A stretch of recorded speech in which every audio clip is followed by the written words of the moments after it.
Hey guys, it's Rosina and welcome back to the channel and welcome back to my mom's kitchen.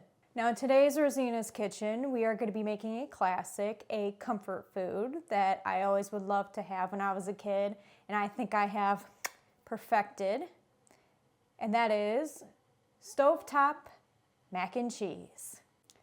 Now my mom would always make it for me when I was a kid, and she did hers, pretty simple, the milk, butter, and American cheese, with a little bit of cheese whiz sometimes. But I have perfected it. Now my mac and cheese, I use real cheese because Kyle won't let me use the fake cheese. He refuses because he is what you would call a cheese lover. I myself also really like cheese, but not as much as Kyle does. There are certain cheeses that I will refuse to do. Like, I know a lot of people will be sad about it, but I don't really like blue cheese. So please don't come for me in the comments about how I don't like blue cheese, please. So since Kyle is the cheese lover, he helped me pick out the greatest cheese to do for my mac and cheese. Now, funny story actually about some cheese. My dad, and it's very ironic, he did not like cheese, but he was part Italian. I mean, what kind of Italian man does not like cheese? Anyways, that's a long story for that. We're not going to get into that. But how about I show you guys how to make this mac and cheese of mine, and maybe you guys can try it. So let's get started with making this mac and cheese.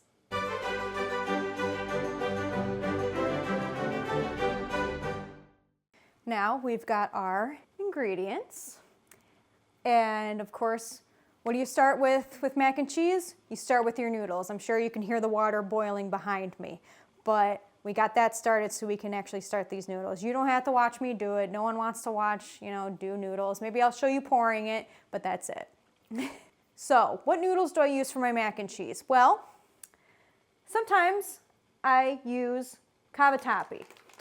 Now, Cavatappi is a really good one. They're really big, kind of curly noodles to really hold the sauce with the little ridges that they have. And you can do a classic elbow mac and cheese, and there's nothing different about that. I like to use Cavatappi, but sometimes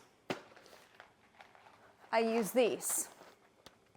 Now these are small shells, and this is what my mom would make mac and cheese with. And for some reason, I really like it because they're so tiny, and I like having a lot of these in my mouth. Anyways, I'm not going to be using these noodles. We're going to be using the Cavatappi. So let's pour these noodles in, and we will get those boiling.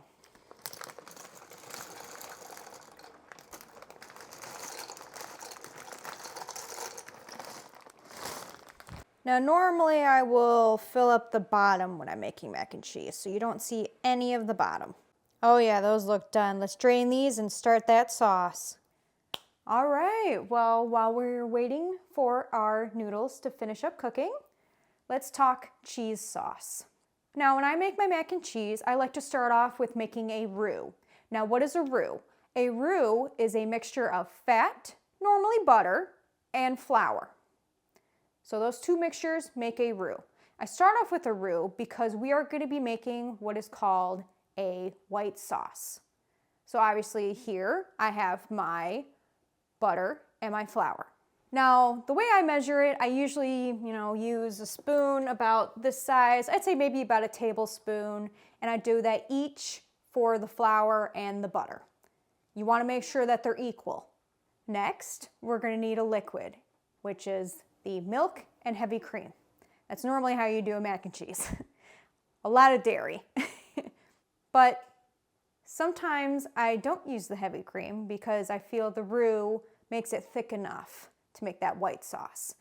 So I'm not going to use it today. I have it out just to show you. You can add in the heavy cream. It'll be our little secret. But we're just going to use the milk today. So I normally do maybe about a cup, depending on how much sauce I want to do. I just kind of measure it with my heart. But I'd say probably start off with a cup. If you feel like it's too thick, add a little more liquid.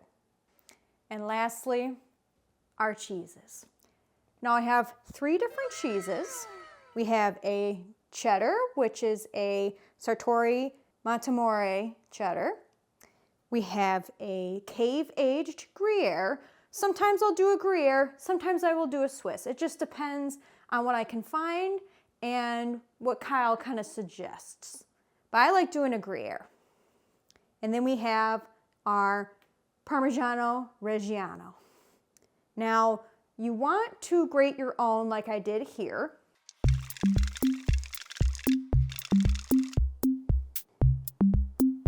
And it makes more sense to do that because if you have the pre-shredded, it's just not gonna combine well. And they always say to shred your own cheese. So that's what I did here.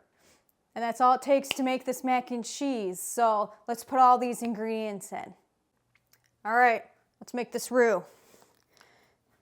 Your tablespoon of butter.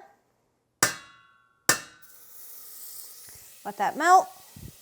Also make sure that your pot's not super, super hot. Obviously mine's still a little hot, but make sure it's not too hot because when you're gonna make the cheese and melt it, it will burn. You do not wanna burn your cheese.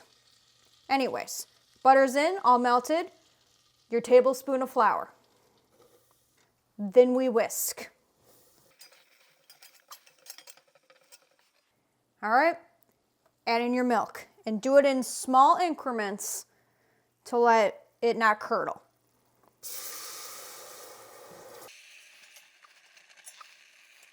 Starting to thicken a little more so it's not too thick because the cheese will definitely thicken it up. Well, with the butter being a little browned, it's okay. Now, our cheese. 1 cheese, 2nd cheese. Now, like I said, turn down that heat so you don't burn the cheese because I already kind of burnt the flour and butter mixture a little bit. And 3rd cheese.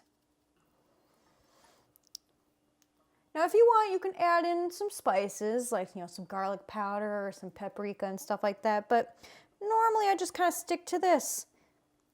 And I know I said I'm going to add 3 cheeses, but we're going to actually add an extra one as a homage to Mom. And what is that homage? Some American cheese. I'm going to put in 2 slices to kind of give it a little color and to give it a little more like creaminess. I like to rip mine because it just makes it easier to mix.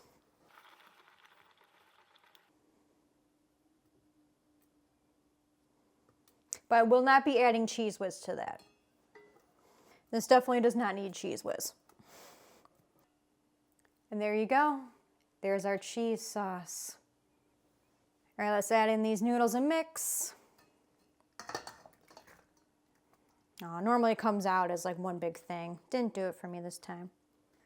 Now we're gonna use our special spoon that I always do with this, or it's more of a thicc.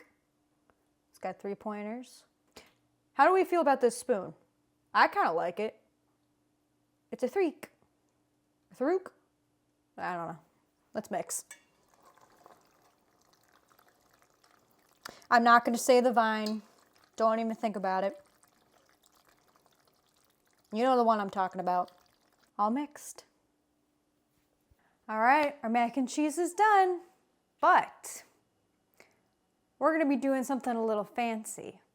Now I know people normally will put it into a baking dish, add extra cheese on top, and then put a little bit of breadcrumbs, but we're not doing that today because we're not doing baked mac and cheese. We're just doing a regular stovetop. But I thought it'd be a good idea to put a little bit of breadcrumbs on top of this mac and cheese because I really like the crunch. I don't know, it's just a thing. I love crunch on some things. So we're gonna be making breadcrumbs and this is what you're gonna need. You're gonna need some breadcrumbs. I like to use these pankos, so that's what we're gonna use. You got your butter. You got some garlic powder. You can do fresh garlic if you want. And then we have another little shreds of Parmesan cheese. Let's make these breadcrumbs. All right, let's get these breadcrumbs started. We have our little stainless steel pan. You want to make sure that it's hot to make it non-stick. So always do that with your stainless steel. And the trick is sprinkle some water on it. If it dances, it's ready. So let's add in our butter.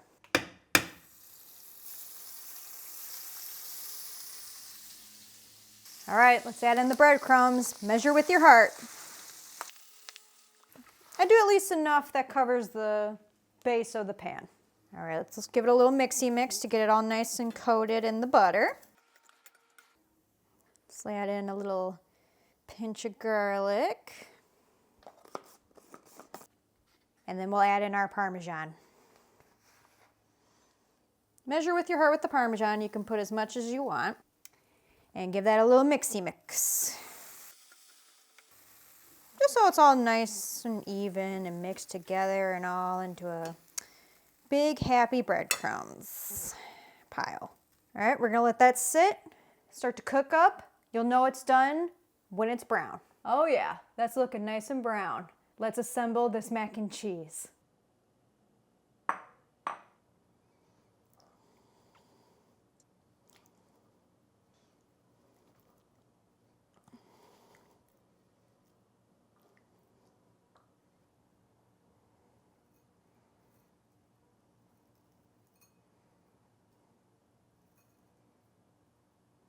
Is that too much? Not really. And there you have it, mac and cheese with some fancy breadcrumbs. Let's eat. Let's do a taste test. Bottoms up.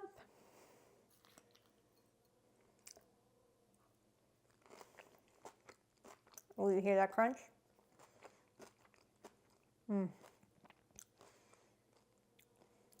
Even with the worry of burning it a little bit, still pretty good. So my tip, don't do what I did. I still have to remember that this stove is sensitive. Don't do it too high. I'd say at least try to keep it at medium, medium-low. Okay? But overall, this is always so good to have. I don't know who wouldn't love mac and cheese, but I know I do. So try to make this yourself. And that is it for this episode of Rosina's Kitchen. I hope you guys enjoyed it. Let me know any recipes you would love me to try, and I will try them to my very best. Don't make them too hard, please. I don't have that much patience. I make new videos every Wednesday/Thursday and Saturday. Please remember to like, comment, and subscribe if you liked what I did. And I will see you guys in the next video. Bye.